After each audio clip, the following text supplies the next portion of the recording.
Hello, my dear students. I hope that everything is okay. Well, this is the second video uh, of our second topic that remember was the rationalist theme composed by Spinoza and Leibniz. Okay, remember that this is only an actual auxiliary tool for you. Okay, take in consideration your notes already taken. Okay. Well, first of all, Spinoza, can you remember that in class I tried to explain uh, the concept of substance with a candle? Okay, so remember that we were reflecting with this candle and the wax. Actually, Descartes used this example in his second meditation, but with other purposes. What's happening to the wax? Okay, the wax is melting, but remember that the question was, despite the wax is melting, it is not wax anymore, or what's happening? And we conclude that, despite the wax is melting, it's still wax, okay? So the wax is changing, okay? But it's wax. Think about that and take that idea in your mind and during this exposition, because actually it's some kind of a way to study Spinoza's idea of substance. According to Spinoza, everything in the world is a unique substance. Okay, it's one substance. It's like a wax that, despite its changing, is still the same substance. Imagine that. The melting wax could be like the cycle of life. Okay, imagine that every change, every breathing, every single movement in the world is like the wax melting.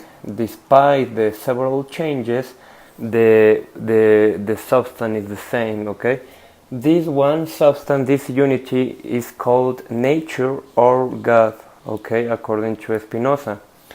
And remember that, okay, I'm going to remember that we are following the Cartesian dualism.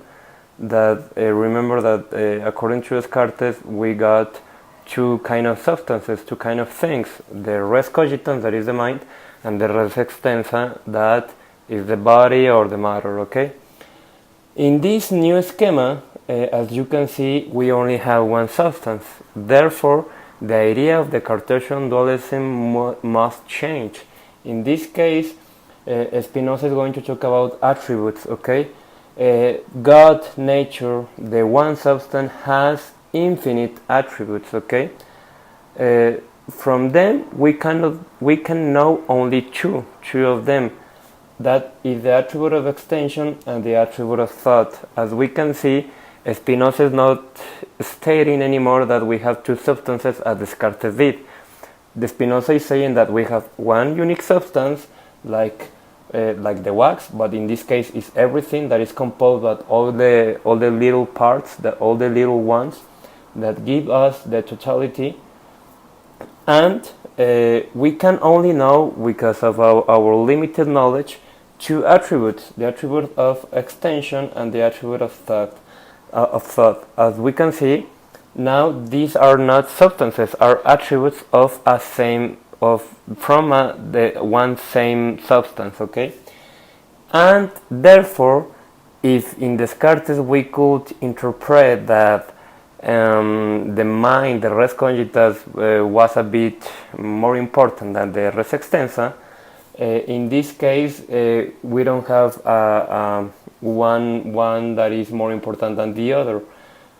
We have one-to-one correspondence between them. Okay, in other words, everything has, or everything could be known through the attribute of extension or body and the attribute of thought or mind, in other words. Okay, remember that into this schema we have already explained that everything is one, that one has infinite attributes, from which we cannot know only two, the extension and the body, and they have one-to-one correspondence. Okay, in this sense, God and the nature, that is, but in this schema are like synonyms.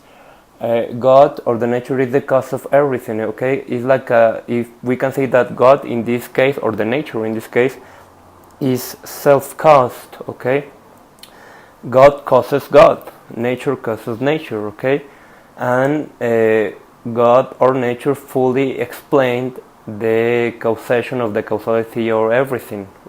God of nature can explain everything. Okay, this is the tricky stuff that we were seeing with Spinoza. That if God explains everything, in somehow God is immanent to the nature or to the world itself.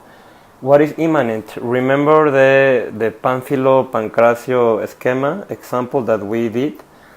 Remember that, for example, if I see the wax, if I see the candle, and if I close my eyes, I can imagine that. Okay, so for me, it's immanent. The representation is by mind of this, but this is transcendent for me. Okay, this doesn't need me in order to exist. Okay, so despite the candle transcends me, I can have an immanent representation in my mind of this. This could be an analogy for this schema, that God is immanent but as well is transcendent to the world.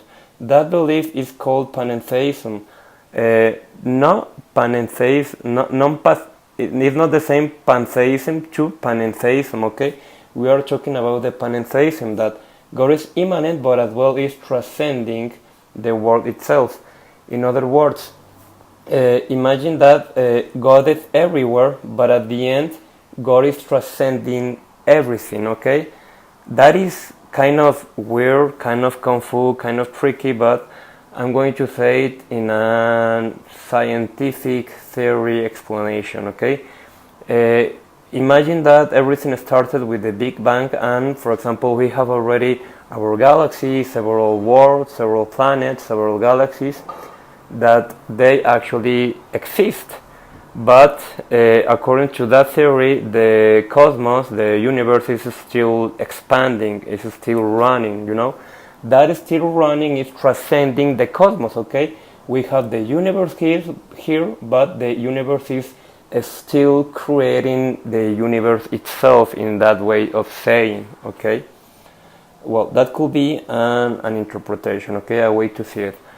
Then we have Leibniz. Okay, Leibniz. Remember that if we have one substance here, and previously we got two substances with Descartes or Descartes, we now have several substances that are called monads. Okay, the monad is the simple and basic substance of the universe, and imagine or think that in this monad as thing that is acting with a purpose. Okay, how can we explain that? Remember the Daisy's example that we saw in class of the Benjamin Botones movie, that imagine that this is Daisy, this is the taxi driver, this is the girl who broke with her boyfriend, I don't know, and all the interaction within the system ended with Daisy's injury of her leg. Okay, in other words, if you change the behavior of one monad, it's going to affect all the system. Okay, but imagine that the system is behaving in somehow. Okay, that way of behavior we could name as a pre-established harmony, that could be understood as, for example, that God is controlling or controls everything since the beginning.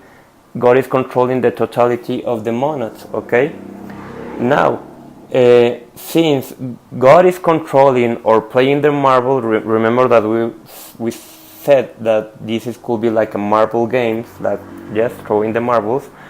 Since God is playing the marbles and everything is acting with a purpose, remember the Greek word that we use in the first partial, telos.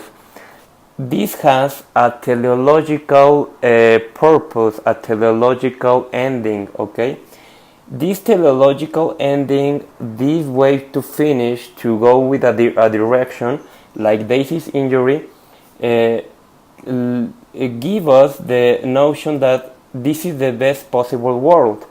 If everything has a reason, if any monad, if any behavior, if any single event in the world has a reason, a purpose, and is acting within a pre-established harmony already given by a god that is controlling and playing those marbles, then we have that last purpose, that final purpose must have as a result the best possible world. But it seems that we are not living in the best possible world, are we? So, why is that? Leibniz distinguishes between two kinds of truths, the truth of reasoning and the truth of fact, okay? Remember that the truth of reasoning is obviously, as we can infer, truths that are necessary, that are rational. The rational things are always necessary. 2 plus 2 equal to 4 is always necessary, and it couldn't be in another way. But in the other hand, we have the truth of fact that are contingent, okay? Remember that contingent is that something that could be or not be, okay? For example, today is a sunny day, tomorrow is a rainy day. That is not as necessary as, for example, 2 plus 2 equal to 4, okay? Then, since it seems that we live through contingent events. Actually, it seems that we live in this level, okay? Leibniz, guess what, is proposing or is telling that the senses, the sensual experience are in this level. Therefore, in other words, we cannot realize that we live in the best possible world because we are not using all our rational faculty, and we live through contingent events that we perceive through our senses or perceptions, okay? So, in other words, if you cannot realize that you are living in the best possible world, it's because we live among and through this contingent truth of facts that could be or not be. As I said, today is a rainy day, tomorrow is going to be a sunny or rain. I don't know what I said, but or today I love you, today I hate you, okay?